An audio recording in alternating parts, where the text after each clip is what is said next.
Let's talk about PTSD today.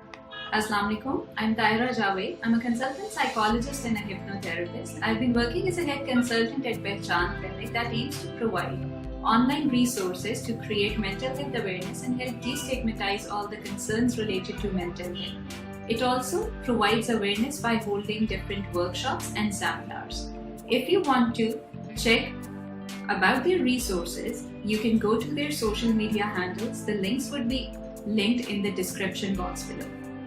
I'm also working at Institute of Medical Rehabilitation G8 and IHS Children and Family Hospital F10.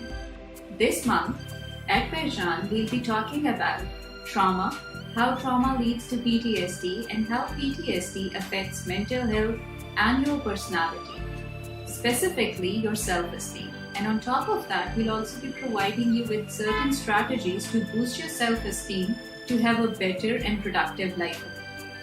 If you want to stay checked in with your mental health, click on the notification bell and subscribe to our channel so that you can be updated about all the new videos that will be coming up. Let's see what do we have for you in this video. As the name indicates, it's a post-traumatic stress disorder. So post-traumatic means there is a trauma after which stress is a response to it. Trauma क्या है? Trauma basically emotional और physical response है किसी stressful event को. अब stressful events कौन कौन से हो सकते हैं, जैसे हमने पिछली वीडियो में भी बात किया था, जिसका लिंक जो है वो डिस्क्रिप्शन बॉक्स में आप देख सकते हैं अगर अभी तक आपने नहीं देखा. सो स्ट्रेसफुल इवेंट्स कौन कौन से हो सकते हैं? डिवोर्स हो सकती है, सेपरेशन हो सकती है, वायलेंस हो सकती है, एब्यूज़ हो सकता है, एक्सीडेंट्स हो सकते हैं, रॉबरी या थेफ्ट हो सकती है, ह्यूमिलिएशन, बुलिंग या हरासमेंट हो सकती है, वर्क प्लेस रिलेटेड इश्यूज हो सकते हैं. इसी तरह बहुत सारे केसेस में हेल्थ कंडीशंस हो सकती हैं जहाँ पर प्रोलॉन्ग्ड इलनेसेस हों. सो ये सारी चीज़ें कंट्रीब्यूट करती हैं टुवर्ड्स स्ट्रेस. अब कुछ लोगों के लिए तो ये बिल्कुल नॉर्मल होता है, वो इसको कोप अप कर लेते हैं, लेकिन कुछ लोगों के लिए ये सारे एक्सपीरियंसेस बहुत ट्रोमेटिक हो सकते हैं. अब जब ये ट्रोमेटिक होते हैं तो it leads to a condition, अगर प्रोलॉन्ग्ड हो तो पोस्ट ट्रोमेटिक स्ट्रेस डिसऑर्डर की कंडीशन आ जाती है. अब पोस्ट ट्रोमेटिक स्ट्रेस डिसऑर्डर के मल्टीपल टाइप्स हैं. For example normal stress response है, अगर कोई एडल्ट कोई एक इवेंट एक्सपीरियंस करता है जो ट्रोमेटिक है, उसके बाद जो जनरली रिस्पॉन्स आता है कि वो अपसेट हो जाते हैं या फ्लैशबैक्स आते हैं, मेमोरीज आती हैं, इंट्रूसिव थॉट्स आती हैं, लेकिन कुछ अरसे में वो उससे कोप अप कर लेते हैं. That's a normal stress response. Second category है कोमॉर्बिड पीटीएसडी. जैसे कुछ लोगों को पीटीएसडी के साथ अगर एंजाइटी, डिप्रेशन, सब्सटेंस या अल्कोहल अब्यूज़ वगैरह के इश्यूज हों तो वो कोमॉर्बिड पीटीएसडी होता है. एक्यूट पीटीएसडी होता है जहाँ पर आफ्टर द ट्रॉमेटिक इवेंट एक तो एक इवेंट होता है, उसके बाद अगर 3 to 4 वीक्स तक मैक्सिमम कुछ सिम्टम्स वो एक्सपीरियंस कर रहे होते हैं, तो that's acute PTSD. This is the least common kind of PTSD. इसके बाद हमारे पास अनकॉम्प्लिकेटेड PTSD आता है, which is more complicated. Uncomplicated or chronic PTSD. Uncomplicated, which is more complicated, is actually the condition जहाँ पर traumatic experience के बाद 4 weeks later भी symptoms prolong होते हैं. कई दफ़ा chronic PTSD में फौरन symptoms आ ही नहीं रहे होते, you're perfectly fine, everything is going great, लेकिन after like a year, after few months, even after decade भी जो है वो symptoms आना शुरू हो जाते हैं. Fifth type is complex PTSD. Complex PTSD prolonged stress अगर चल रहा हो, जैसे over the years आप stressful environment में रह रहे हैं, जैसे in Pakistan war of terror की situation थी जहाँ it was like years and years of experience of having those terrorist attack in multiple areas.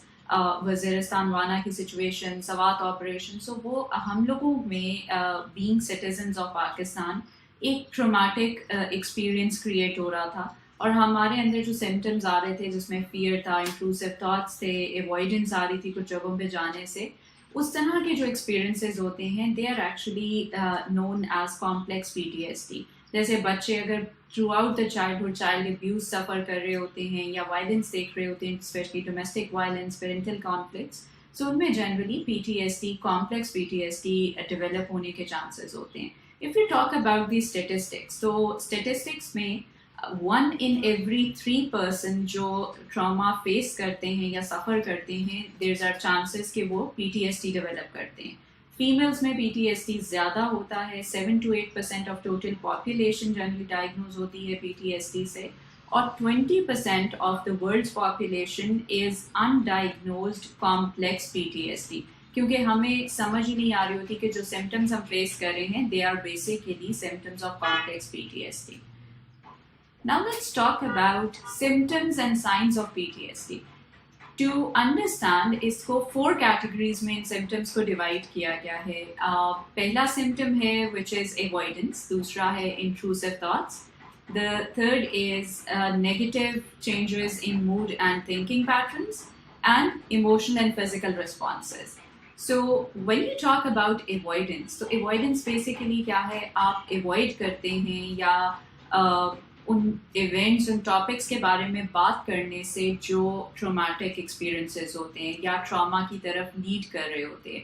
So you tend to avoid talking about the event and then you tend to avoid the situation, people, event and other circumstances which are triggering और which are related to the traumatic event.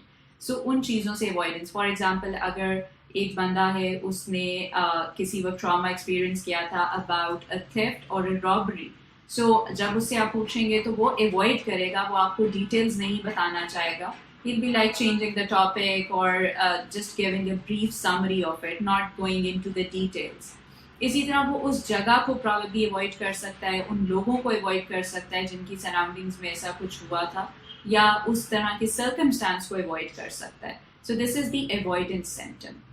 उसके बाद हमारे पास intrusive thoughts आते हैं. Intrusive thoughts में nightmares हैं. Nightmares में they are those dreams related to the event जो ट्रॉमेटिक रहा है. उसके अलावा negative thoughts about self, other and world आता है कि सेल्फ इस्टीम रिलेटेड इश्यूज आ रहे होते हैं. उसके बाद आपके फ्लैशबैक्स हैं, री एक्सपीरियंसेस हैं अबाउट द इवेंट. बार बार उसी को री एक्सपीरियंस करते हैं in form of flashbacks and memories. So these are the signs and symptoms of intrusive thoughts. जैसे फॉर एग्जाम्पल, अगर किसी का एक्सीडेंट हुआ है और वो दोबारा जब भी ड्राइव करने लगे तो उसको फ्लैशबैक्स आए कि एक्सीडेंट हो गया है और वो अवॉइड करना शुरू करते हैं बिकॉज ऑफ दोज फ्लैशबैक्स. या उसको रात को सोते हुए भी उसी एक्सीडेंट के ड्रीम्स आए और वो डर के उठ जाए. So these are those situation जिसको हम इंट्रूसिव थॉट्स कहते हैं. तीसरी चीज़ जो इम्पॉर्टेंट होती है, सेट ऑफ सिम्टम्स है यहाँ PTSD में, वो है negative impact on mood and thinking. यहाँ पर आपके पास लैक ऑफ फोकस, कॉन्सेंट्रेशन आता है, मेमोरी अफेक्ट हो जाती है specifically related to the traumatic event, low mood होता है, लो सेल्फ इस्टीम होती है, lack of interest in pleasurable activities होता है, होपलेसनेस और वर्थलेसनेस की फीलिंग आती है, प्लस आपको गिल्ट की फीलिंग आती है, ब्लेम होता है. साथ साथ ही जो है वो आपकी ओवरऑल जो लाइफ एक्टिविटीज़ हैं वो रिड्यूस होना शुरू हो जाती हैं, फटीग्ड हो जाते हैं. इसके अलावा जो आपके पास एक और फोर्थ सेट ऑफ सिम्टम्स आता है, that is basically emotional and physical response. Emotional responses में आपके पास इरिटेबिलिटी, एंगर, फ्रस्ट्रेशन आ जाती है. फिजिकल रिस्पॉन्सेज में स्लीप इश्यूज आते हैं, आप you're always on the guard, hyper vigilant हो जाते हैं, चेस्ट पेन होती है या चेस्ट टाइटनेस हो जाती है, मसल पेन होती है, मल्टीपल अदर पेन सिम्टम्स होते हैं, मसल स्टिफनेस हो सकती है. So all those physical concerns are into this category of physical and emotional responses.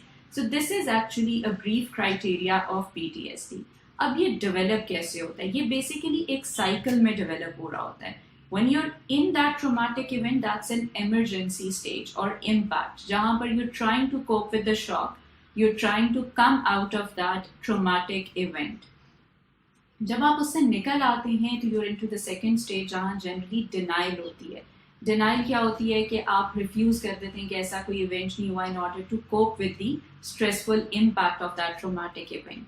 जब आप डिनाइल से निकलते हैं तो basically it's a short term recovery phase, जहाँ पर आप सपोर्ट भी लेते हैं, you trying to go back to the normal routine, but still you have those nightmares, intrusive thoughts, avoidance symptoms and all, but you're at least trying. यहाँ पर emotional numbness वगैरह भी जनरली देखी गई है.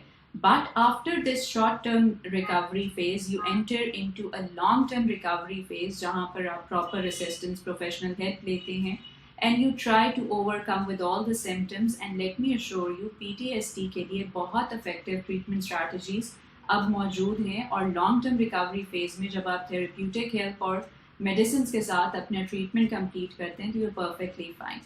So after this cycle, let's come towards the causes and impacts कि ये होता कैसे है. How are you vulnerable? क्योंकि हर एक तो ट्रॉमेटिक इवेंट के बाद PTSD में नहीं जा रहा होता. So what are the causes? One could be the genetic cause. अगर आप already आपके blood relations में anxiety या depression है तो you're vulnerable. आपके chances of having a PTSD increase हो जाते हैं. Secondly, अगर आपको खुद already कोई anxiety, depression या other psychological issues हैं तो उस केस में भी after a traumatic event PTSD develop होने के chances increase हो जाते हैं. इसके अलावा certain environmental reasons हैं, जैसे हमने बात की कि prolonged stressful environment में अगर आप रह रहे हैं तो फिर PTSD develop हो सकता है. So these are the causes, right? Now if you talk about certain mechanisms or theories कि ये किस तरह से develop हो रहा होता है, तो यहाँ पर there are 3 basic theories.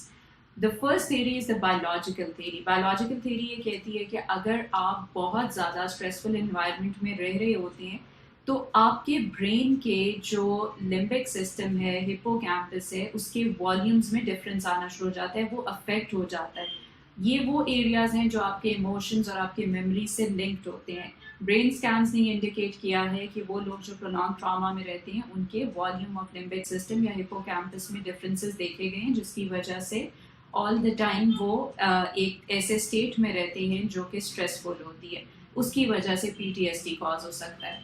इसके अलावा आपके पास एड्रेनलिन रश है, जिसमें देखा गया है कि समटाइम्स अगर आप बार बार एक ट्रॉमेटिक एक्सपीरियंस को मेमोराइज करें, फ्लैशबैक्स आ रहे हैं, ड्रीम्स आ रहे हैं, री एक्सपीरियंस हो रहा है, तो वहाँ पर बॉडी कॉन्स्टेंटली एड्रेनलिन को रिलीज कर रही होती है, जिसकी वजह से आप एक स्ट्रेसफुल सिचुएशन में रहते हैं और देयर आर मोर चांसेस कि PTSD डेवलप हो जाए after the traumatic event. Last आपके पास सर्वाइवल मैकेनिज्म है. सर्वाइवल मैकेनिज्म क्या है कि जनरली सोचा जाता है कि अगर हम एक इवेंट को बार बार सोचते जाएंगे तो हम उसमें सर्वाइव कर सकेंगे. उससे रेलेवेंट अगर कोई भी प्रॉब्लम हमें आएगी तो हम ऑलरेडी प्रिपेयर्ड होंगे, हमें पता होगा कि हमें कैसे कोप अप करना है. लेकिन ऐसा हो नहीं रहा होता. वो बार बार जो आप री एक्सपीरियंस कर रहे होते हैं और उसको कोप अप करने की कोशिश नहीं कर रहे होते, वो सर्वाइवल मैकेनिज्म भी री एक्सपीरियंसेस की वजह से आपके लिए प्रॉब्लमैटिक बन रहा होता है. सिम्टम री इन्फोर्स हो रहे होते हैं और चांसेस होते हैं PTSD के ज़्यादा स्ट्रांगली डेवलप होने के. अब PTSD के जो सिम्टम्स हैं वो माइल्ड टू सिवियर रेंज करते हैं. माइल्ड हों तो जल्दी विद ओनली थेरेपी जो है वो सॉर्ट आउट हो जाते हैं. मॉडरेट में आपको थेरेपी और साइकोट्रॉपिक मेडिसिन की ज़रूरत पड़ती है, और अगर सवेयर हों तो वहाँ पर आपको पहले मेडिकेशंस ही की ज़रूरत पड़ती है, और आप अगर प्रॉपर असिस्टेंस लें तो ये रिकवर हो सकता है. एज आई मेंशन्ड अर्लियर कि इसके ट्रीटमेंट स्ट्रैटेजीज मौजूद हैं. If you talk about therapy, तो थेरेपी में CBT इज़ वेरी इफेक्टिव. आपके पास EMDR है, eidetic image therapy for trauma survivors है, नरेटिव एक्सपोजर थेरेपी है, सोशल सपोर्ट बहुत ज़्यादा इंपॉर्टेंट रोल प्ले करती है. With that certain medicines, antidepressants या एंटी एंजाइटी भी आपको बहुत हेल्प करती हैं. If you are going through any such symptom and you feel कि आपने जितनी स्ट्रैटेजीज यूज़ की हैं वो अब इफेक्टिव नहीं हो रही and you need any kind of assistance and support, so you can always contact us at our social media or at our WhatsApp numbers given. So we'll surely be there to help you, and we assure you कि आपके symptoms recover हो सकते हैं. You can have a better and a more stress-free life. Thank you.